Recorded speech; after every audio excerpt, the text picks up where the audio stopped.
Jy luister na Millie FM saam met my Jean-Rick Oorendal en wat 'n wonderlike voorreg is dit om vandag saam met my in die ateljee vir Magdal te hê van Happy Hound Off. Hi, hallo Magdal, hoe gaan dit? Goed, dankie en daar by julle. Nie vars moeilikheid nie. Nou Magdal, jy is van Happy Hound Off en julle is 'n sorg vir ons 4-voet kinders. Is ek reg as ek so sê? 100% reg, ja. Vertel ons gou-gou in 'n neutedop, wat gaan aan daar by julle? Wat maak julle? Ons doen doggy daycare, so Ja. dagsorg, ons doen dan jou grooming en training. Okay, so ietsie van alles. Ek kan my stoute groot boerboel inbring daar na jou toe en jy gaan hom met 'n strikkie en maniere terug huis toe stuur. Definitief. Lekker. Magdal, nou maar ons gesels vandag bietjie oor ons honde se versorging. Die beter Engelse term daarvoor het jy nou gesê is grooming. Ja. Grooming. So kom ons praat bietjie grooming as dit by ons 4-voet kinders kom. Wat is belangrik? Wat moet ons weet? Grooming vir my is baie belangrik dat ons dit by die huis doen en by 'n grooming salon doen. Okay. So by die huis verkies ek dat jy 2-3 keer 'n week jou hondjie kan kam, oortjies mooi kan skoonmaak met 'n watta, nie te erg of te seer maak nie, en dan tussen hulle toenails grou en ook hulle naaltjies net skoonmaak. Dit is die belangrikste as dit kom by jou huis se grooming. Dis dan die standaard. Ja. Die standaard. Ja. Ja. En dan om jou hond na 'n grooming salon toe te vat, sê ek altyd dit hang af van wat se ras ons gebruik Ja. of wat se ras dit is. Enigiets tussen 6 na 10 weke moet hy vir ons kom kuier, sodat ons hom kan skeer as hy moet korter geskeer word. Double coat is moet mooi uitgeblaas word en skoongemaak word. So dit hang af van ras en hoe vinnig jou hondjie se hare ook dan nou groei.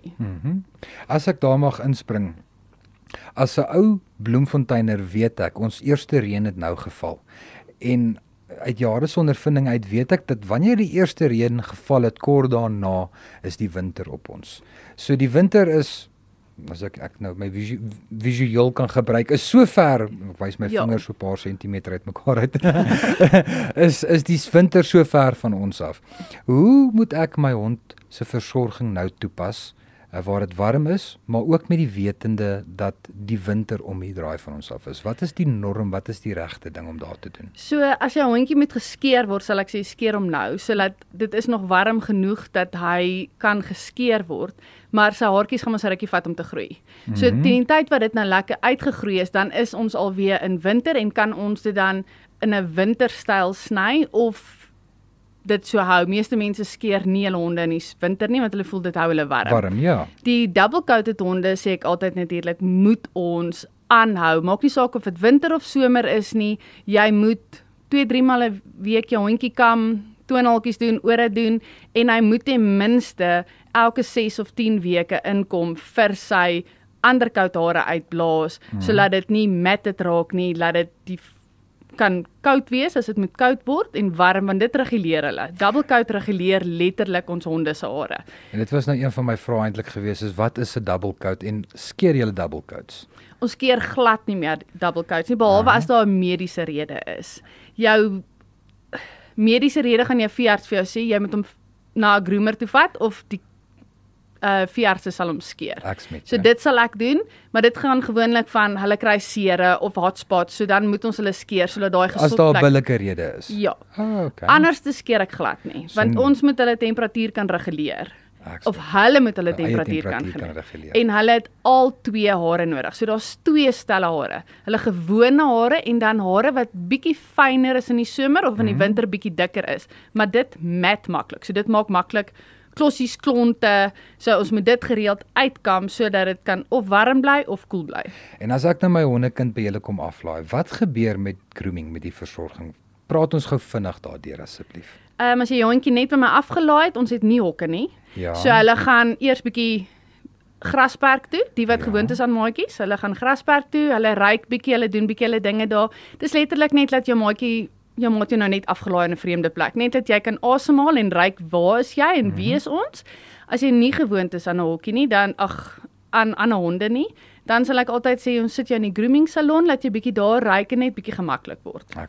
As jy 'n double coat het, dan blaas ons jou gou bietjie uit, kam jou uit, want dit is net bietjie makliker om dan volgende stap na jou bad toe te gaan. Dit klink vir my lekker, kan ek ook kom inboek? Jy is meer as welkom. So, meeste honde bad ons 2 keer, of shampoo ons 2 keer. Dit is net om al die grond en goedjies mooi uit te kry. As ek mediese shampoo gebruik, vat die grooming bietjie langer. Mediese shampoo moet tussen 10 en 15 minute aanbly. Dis net soos jou conditioner vir ons haar, hy moet so bietjie op wees. Bietjie opbly. Ja. Daarna gewoonlik mediese shampoo ouens kry nie conditioner nie, want ons wil nie weer verder aan daai lyfie karring nie. Die ander hondjies wat nou gewone shampoo kry, hulle kry bietjie conditioner sodat ons hulle haartjies mooi kan sag en blink maak. So as hulle daar klaar is, gaan hulle blaas toe. Ons blaas hulle, maak seker daar's nou nie meer undercoat in nie of meer klontjies of goggoetjies of whatever daar moet wees uithaal. So ons haal dit, blaas dit mooi alles uit, kam dit mooi uit. En dan die wat moet geskeer word, word dan geskeer. Die wat nie geskeer moet word nie, trim ons dan nou net die toenails, maak jou oortjies mooi skoon en maak jou reg dat jy mooi jou kan kom haal. Klink vir my heel aangenaam. Magtel, dankie. Ek waardeer jou insaag. Dankie vir jou kennis wat jy so vrylik deel. Dit was dan nou Magtel wat van Happy Hound af bietjie by ons kom kuier het en vir ons kom leer het oor hoe ons diere kinders moet lief hê en versorg met die grooming. En as die mense met jou in kontak wil kom, hoe kan hulle dit doen? Facebook of WhatsApp. Ja. Okay, pakgat en dan kan hulle van daar af bietjie met jou tydjie vasmaak en dan ook hulle geliefde hondjie of hulle brakkie of hulle toiletborsel saambring. Dit klink goed. Dankie Magtel. Bly gerus en geskakel, ons het nog vele lekker musiek wat net hierna volg.